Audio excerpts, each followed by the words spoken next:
Hello everyone, let's hear a tip from a business tycoon here in the Philippines, Mr. Ramon Ang. How do you deal with competition po sa business po? Ano naman, ang competition is normal. Ang kailangan mo lang naman gawin is maintain good quality, availability, and you keep going. Yun lang po. Hindi na ho kailangan mag-isip ng iba pa.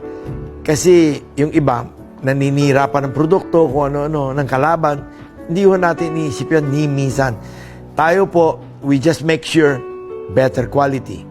O, new variants, improvement. O, puro ganun lang. Opo. Kayo po lahat ng larangan ng negosyo para hindi kayo maloloko Pati sa marketing pala, nakikialam kayo. Ano? Oo. Yung marketing niyan is very important. Marketing and sales is very important.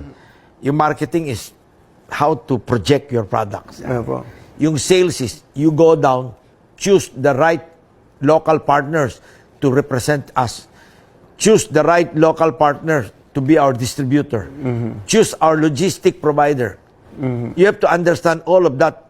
Sa lahat ng gustong magkaroon ng negosyo sa maliit na puhunan, comment down below para ma-send ko po yung link ng 15 to 20 minutes orientation sa inyo.